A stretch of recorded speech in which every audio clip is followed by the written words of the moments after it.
నమస్కారం. నమస్కారం. నమస్కారం. రండి రండి. మీరు లేకపోతే ఇల్లంతా బోసిపోయింది. పాప ఒంట్లో బాగోలేదనుకుంటాను. ఏం లేదు, నీరసంగా ఉంది అంతే. ఏమిటో త్వరలోనే పాప ఆరోగ్యం బాగుపడితే దేవుడికి ఒక కొబ్బరికాయ కొట్టాలి. ఒక విషయం మర్చిపోయాను, వీడు నా కొడుకు పైడితెల్లంట. నమస్కారం పెట్టు. ఓహో, అవునా? ఒక 4 రోజులు ఇక్కడ ఉంటారని తీసుకొచ్చాను. చాలా మంచివాడు, ఏమీ తెలియదు. మంచిది, ఇక్కడే ఉండేవండి. నక్కకు తోడేలు జతయింది. నీ పేరేమిటి? అయ్యా, నా పేరు పైడి తల్లి.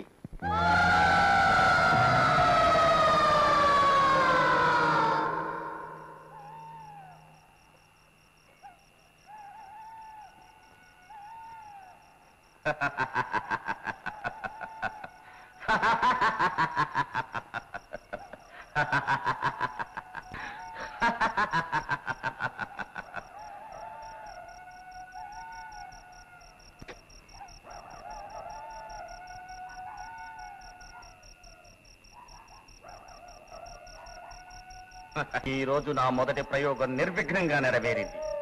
ఇప్పుడు రెండవ ప్రయోగంలోకి ప్రవేశిస్తున్నాను. ఓం హ్రీం.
ఏమైంది?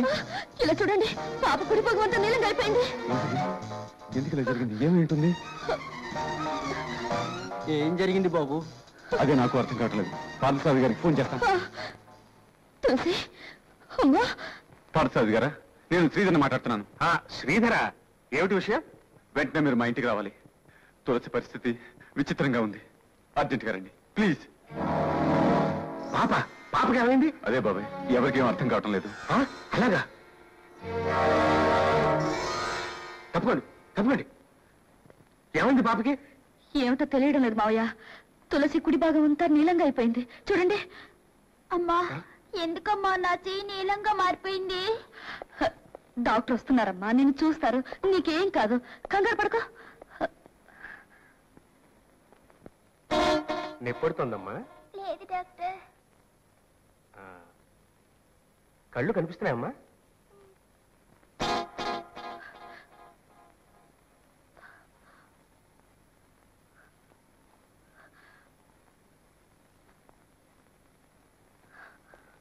శ్రీధర్, ఒక్క నిమిషాలు రండి. ఏమండి? ఏమిటి డాక్టర్, ఏమిటిది? నిన్న మీ ఇంట్లో ఇంకేమైనా జరిగిందా? గుర్తు తెచ్చుకుని చెప్పండి శ్రీధర్. తులసికి నిన్ను ఇలా అవటానికి ముందు చెయ్యి మంచు గట్లా చల్లబడింది. ఈ సిమ్టమ్ మీకేమైనా ఉపయోగపడుతుందా? వెంటనే దీని గురించి ఏ నిర్ణయానికి రాలేం. చూడండి, మీరు ప్రయాణం వాయిదా వేయడం మంచిది అనిపిస్తోంది. ఈ రోజు ఈ పరిస్థితిలో పేషెంట్ ని ఏరోప్లేన్ లో తీసుకెళ్ళడం ఎంత మాత్రం మంచి. ఇంకా కొన్ని టెస్టులు చేస్తారు కానీ ఏ విషయం చెప్పలేము. నాకు అనిపిస్తోంది ఆ శ్వాసకోశానికి గాలి వెళ్లే భాగానికి ఏదో అడ్డుపడింది అనుకుంటున్నాను. అదేమైనా నిజమైతే?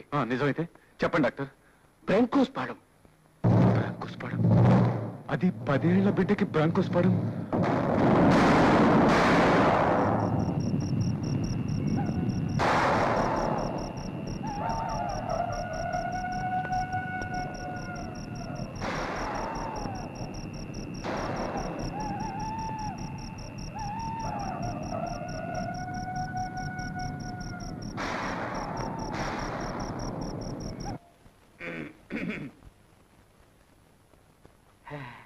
అనితమ్మా ఉమ్. చదువు పూర్తయిన తర్వాత ఏం చేద్దాం అనుకుంటున్నావు? నేనేం చెయ్యాలో నువ్వే చెప్పు. గ్రాడ్యుయేట్ అయ్యి అది తెలుసుకున్నావే, నువ్వేం చదివావు?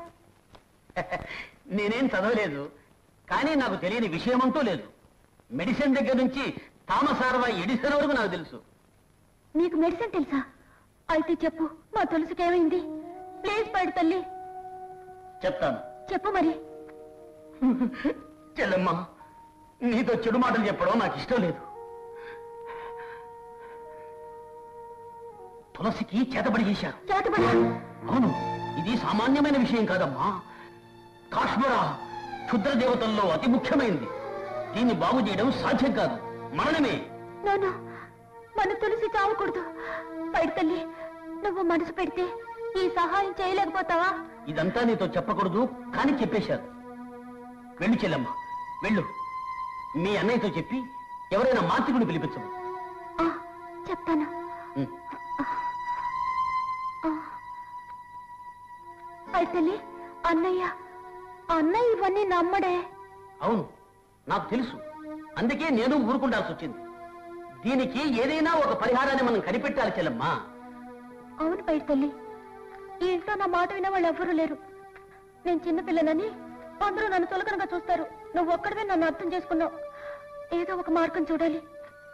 ఏం చేస్తే పాప బ్రతుకుతుందో తెలియాలి. నేను దాచుకున్న డబ్బుంది, అది తీసుకొస్తాను. కావాలంటే అది ఖర్చు పెట్టు. వద్దు చెల్లెమ్మ, నేనుండగా డబ్బు అవసరమే రాదమ్మా. 2 రోజుల్లో అంతా సర్దుకుపోతుంది. ఈ మంత్రాలు తెలిసిన ఫకీర్లున్నారు, బైరాగులున్నారు. నిజమైన మంత్రగాళ్ళని మనం వెతికి పట్టాలి. అంతకు అంత చెల్లిస్తాను చెల్లెమ్మా. నేను వెళ్ళి తెలుసుకొస్తాను.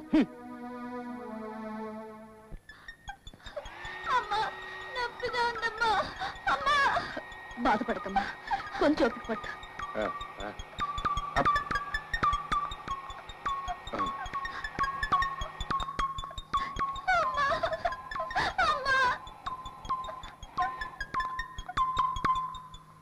అల్సర్ సైనటిక్ అటాక్ లో పాప కేసు చాలా విచిత్రంగా ఉంది. నేను నా కర్తవ్యాన్ని సరిగ్గా నిర్వహిస్తున్నానా, లేక నా అజ్ఞానంతో కాలాన్ని వ్యర్థం చేస్తున్నానా? అనవసరంగా నేను ఇంత ట్రీట్మెంట్ ఇస్తున్నానే. ఏమవుతుందో ఏమో.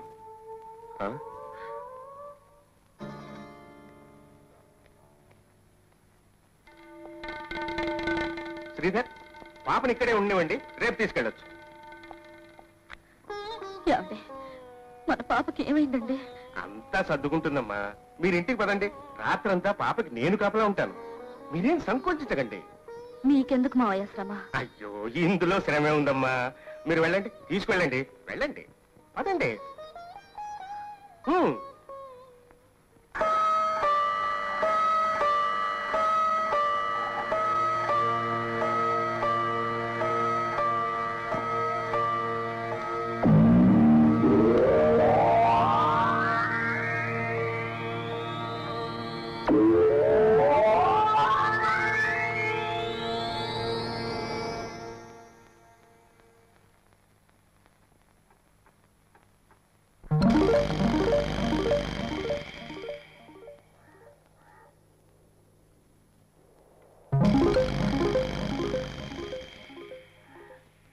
నమస్కారం.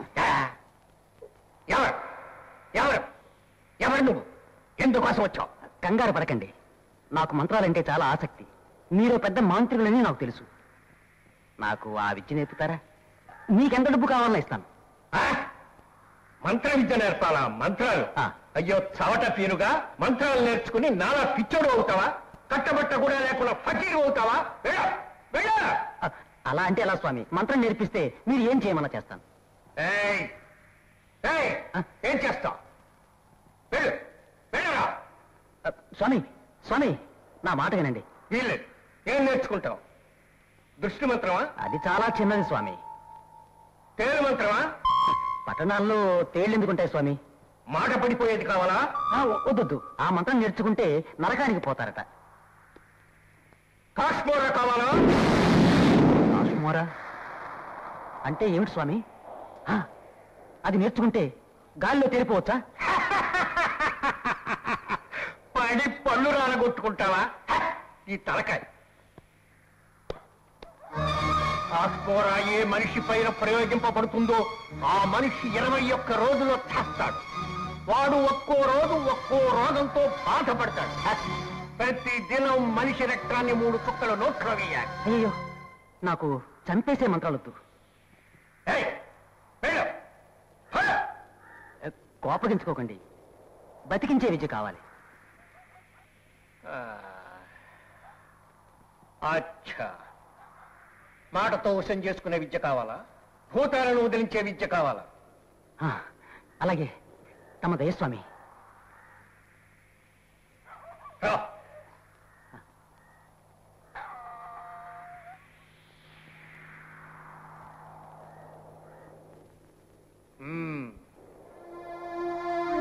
రేపు ఆదివారం, అమావాస్య, రెండూ ఒకటిగా కలిసి వచ్చాయి. శుభదినం. రేపు రాత్రి 12 గంటలకి ఉత్తర దిశకు అభిముఖంగా కూర్చుని నేను ఉపదేశించిన మంత్రాన్ని జపించు. మంత్రం జపించిన తర్వాత నీ కుడి చెయ్యి పెట్రోలుతో అద్దు. ఓం హీం క్లీం ఫట్ అని చెప్పు.